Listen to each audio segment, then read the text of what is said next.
శ్రీ మహాగణాధిపతయే నమః. శ్రీ మహాసరస్వత్యై నమః. శ్రీ గురుభ్యో నమః. 2026వ సంవత్సరంలో మేషరాశి జాతకులకు సంవత్సర గోచార ఫలితం ఎలా ఉన్నది అనే విషయాన్ని మనం తెలుసుకుందాం. ప్రథమంగా ఈ సంవత్సరంలో అనగా 2026వ సంవత్సరంలో ప్రధానమైనటువంటి గ్రహాలు అంటే సంవత్సర ఫలితాన్ని ప్రభావితం చేసేటువంటి గ్రహాలు గురువు, శని, రాహువు, కేతువు. ఈ గ్రహాల యొక్క సంచారము స్థితి ఎలా ఉంది అనేటువంటి విషయాన్ని చూసినట్టయితే బృహస్పతి గురువు 5 డిసెంబర్ 2025 నుండి 1 జూన్ 2026 వరకు మిథున రాశిలో సంచరిస్తున్నాడు. ఇందులో 13 ఏప్రిల్ వరకు వక్ర మార్గంలో ప్రయాణం చేస్తూ 13 ఏప్రిల్ నుండి చివరి రోజులలో అంటే 13 ఏప్రిల్ నుండి 1 జూన్ 2026 వరకు రుజుమార్గంలో మిథున రాశిలో ప్రయాణం చేస్తున్నాడు. అంటే మొత్తం మీద ఈ సంవత్సరము 1 జూన్ 2026 వరకు మిథున రాశిలో గురు సంచారము ఉంది. తదనంతరం అంటే 1 జూన్ 2026 నుండి 31 అక్టోబర్ 2026 వరకు కర్కాటక రాశిలో ఉచ్చస్థానంలో సంచరిస్తున్నాడు. తదనంతరం సింహరాశిలోకి ప్రవేశిస్తున్నాడు. 31 అక్టోబర్ 2026 నుండి 24 జనవరి 2027 వరకు సింహరాశిలో సంచరిస్తున్నాడు. ఈ విధంగా గురువు యొక్క సంచారము ఈ 2026వ సంవత్సరంలో 3 రాశులలో సంచారము ఉంది. మిథునము, కర్కాటకము, సింహము. మిథునంలో కొంత భాగం వక్రరీత్యా ఉంది. అయినప్పటికీ నీ రాశి మారట్లేదు గనక ఓవరాల్గా మిథున, కర్కాటక, సింహ రాశుల్లో గురువు యొక్క సంచారము ఉంది. అదేవిధంగా శనేశ్వరుడు ఎలా ఉన్నాడు ఈ సంవత్సరము అని చూసినట్టయితే 29 మార్చి 2025 నుండి 3 జూన్ 2027 వరకు శని మీనరాశిలో సంచరిస్తున్నాడు. అంటే ఈ సంవత్సరం మొత్తం కూడాను మీనరాశిలోనే ఉంటున్నాడు, మీనరాశిలోనే సంచారం చేస్తున్నాడు. ఇందులో 21 ఆగస్టు 2026 నుండి 10 డిసెంబర్ 2026 ఈ మధ్యకాలంలో వక్రత్వాన్ని పొంది ప్రయాణం చేస్తున్నాడు శనైశ్వరుడు. ఇక రాహువు కుంభరాశిలో సంచరిస్తున్నాడు. 18 మే 2025 నుండి 5 డిసెంబర్ 2026 వరకు కుంభరాశిలో సంచరిస్తున్నాడు. ఈ 2026 చివరి భాగంలో కుంభంలో నుండి మకర రాశిలోకి ప్రవేశిస్తున్నాడు. అంటే సంవత్సరం చివరిలో ఒక 20 రోజులు మట్టుకు కుంభరాశి నుండి మకర రాశిలోకి సంచరిస్తున్నాడు గనక మకర రాశిలో ప్రయాణం చేస్తున్నాడు అన్నమాట చివరి భాగంలో. అదేవిధంగా కేతువు 18 మే 2025 నుండి 5 డిసెంబర్ 2026 వరకు సింహరాశిలో సంచరిస్తున్నాడు. చివరి 20 రోజులు సింహరాశిలో నుండి కర్కాటక రాశిలోకి ప్రవేశించి ఆ 20 రోజులు సంవత్సరం చివరి భాగంలో 20 రోజులు కర్కాటక రాశిలో సంచరిస్తున్నాడు. ఈ విధంగా బృహస్పతి, శనీశ్వరుడు, రాహువు, కేతువుల యొక్క సంచారము ఈ 2026వ సంవత్సరంలో ఉంది.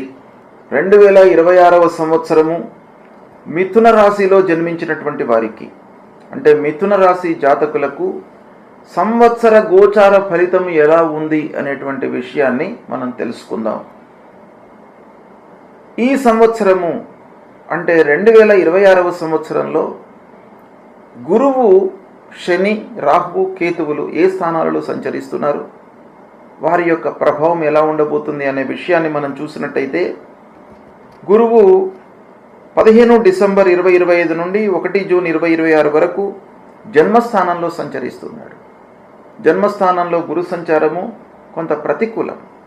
అయితే కొన్ని విషయాలలో లగ్నంలో అంటే జన్మ రాశిలో సంచరించడం మూలకంగా కొన్ని శుభ ఫలితాలను కూడాను ఇచ్చే అవకాశాలు ఉంటాయి.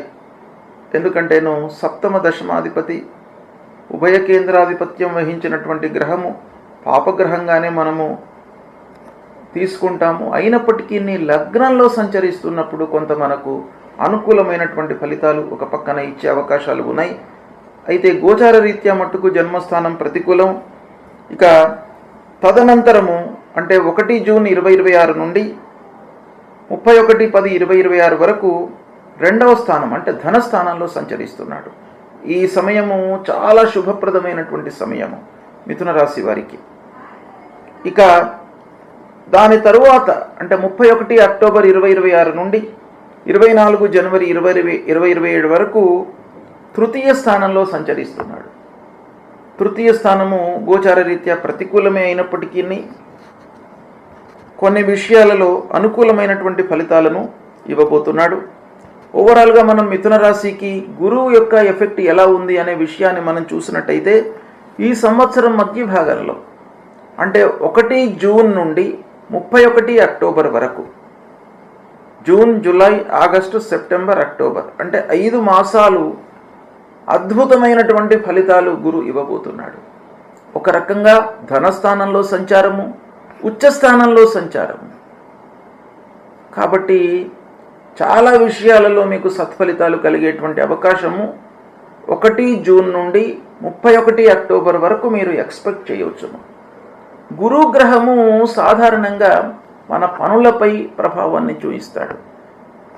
పనులు కావడము, ఇన్ టైంలో కావడము, మనకు అనుభవజ్ఞుల యొక్క సూచనలు అందడము, ఏదో రకంగా ఎవరి యొక్క సహాయము మనం ఎక్స్పెక్ట్ చేయకుండా అందేటువంటి సూచనలు బాగా కనబడతాయి గురువు నిమిత్తం. కనుక ఈ విధంగా 1, 2, 3 స్థానాల్లో సంచరిస్తున్నాడు కనుక ఈ 3 స్థానాలను మనము స్థూలంగా చూసినట్టయితే ఈ మిథున రాశి వారు ఈ 2026వ సంవత్సరంలో కొత్త పనులను ప్రారంభించే అవకాశాలు ఉన్నాయి. ఆ పనులను ప్రారంభించినటువంటి పనులను ఇన్ టైంలో మీరు పూర్తి చేస్తారు. తద్వారా మీకు లాభదాయకమైనటువంటి ఒక అనుకూలమైనటువంటి సమయంగా మనం భావించవచ్చును. లాభాలను ఆర్జిస్తారు. రావాల్సినటువంటి డబ్బు కూడాను వస్తుంది. పిల్లల విషయమై శుభకార్య ప్రయత్నాలు ఫలిస్తాయి. శుభకార్యాలు చేస్తారు. శుభకార్యాల నిమిత్తమై మీరు ప్రయాణాలు కూడాను చేసేటువంటి అవకాశాలు బాగా ఉన్నాయి. ఇలా మనం చూసినట్టయితే గురు ప్రభావము మిథున రాశి వారికి ఈ సంవత్సరం చాలా శుభ ఫలితాలను ఇవ్వబోతుంది. ఇక 2వ గ్రహము ప్రధానంగా సంవత్సర ఫలితంపై ప్రభావాన్ని చూపించేటువంటి గ్రహము శని గ్రహము. మిథున రాశి వారికి శని దశమంలో సంచరిస్తున్నాడు. అంటే వృత్తి, మనం చేసేటువంటి పని పైన ఆ శని యొక్క ప్రభావము ఉంది. అంటే దశమ స్థానంలో శని సంచారము కొంత మనకు ఆలస్యాన్ని క్రియేట్ చేసేటువంటి అవకాశాలు ఉన్నాయి. పని భారం పెంచేటువంటి అవకాశాలు ఉన్నాయి. కాబట్టి దీన్ని మీరు దృష్టిలో పెట్టుకున్నట్టయితే కొంత మీ వైపు నుంచి ఎఫర్ట్స్ అవసరము అనే విషయం మనకు తెలుస్తుంది. అంటే శ్రమ ఎక్కువ చేయవలసి వచ్చినప్పుడు మనం ఏం చేయాలి? కొంత ఎఫర్ట్స్ పెట్టాలి. ఆ విషయం గురించి మనము 1కి 4 సార్లు ఆలోచించే నిర్ణయాలు తీసుకోవాలి. అయితే ఈ దశమ స్థానంలో మిత్రగ్రహం ఎవరికి? మిథున రాశి అధిపతి బుధుడు. ఈ బుధుడికి మిత్రగ్రహమైనటువంటి శనైశ్వరుడు దశమంలో సంచరిస్తున్నాడు. కాబట్టి మీరు కష్టపడినట్టయితే ఫలితం అనేటువంటిది మీకు అద్భుతంగా ఉంటుంది. అంటే కష్టే ఫలి అనేటువంటి ఒక నానుడి మీకు ఇక్కడ 100% వర్తిస్తుంది. దశమంలో సంచారము కష్టపడినట్టయితే మీకు ఎక్స్పెక్టెడ్ కంటే కూడాను మంచి ఫలితాలు పొందే అవకాశం ఉంటుంది అనే విషయం మనకి ఇక్కడ తెలుస్తుంది. అంతేకాకుండా మీరు చేసేటువంటి వృత్తిలో, స్వయం వృత్తిలో, వ్యాపారంలో వీటన్నిటి లోపల కూడాను కొంత ప్రోగ్రెస్ కూడాను ఉండే అవకాశాలు ఉన్నాయి. కష్టపడితేనే మీకు అభివృద్ధి అనేటువంటిది కనబడుతుంది. అంటే ఈ కండిషన్ మట్టుకు తప్పకుండా ఉంటుంది. ఇక్కడ దశమంలో మీకు అనుకూలమైనటువంటి ఫలితాలు ఇస్తాడు శని, మిత్రగ్రహం గనక.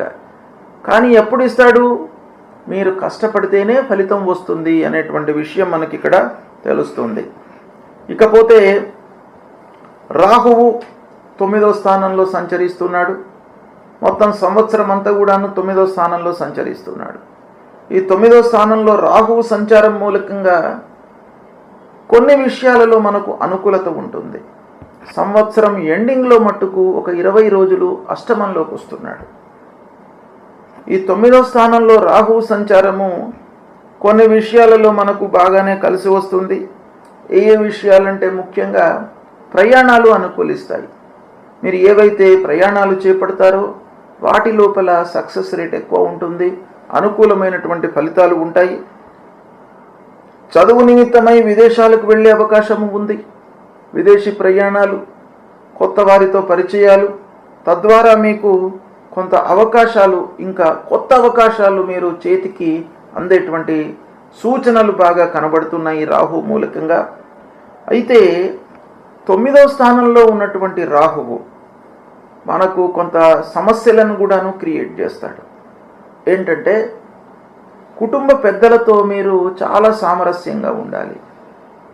సమాజంలో ఉన్నటువంటి పెద్దవారితో కూడాను స్నేహపూర్వకమైనటువంటి వాతావరణాన్ని క్రియేట్ చేసుకోవాలి. లేని పక్షంలో అనవసరమైనటువంటి గొడవలకు కూడాను అవకాశాలు ఉంటాయి.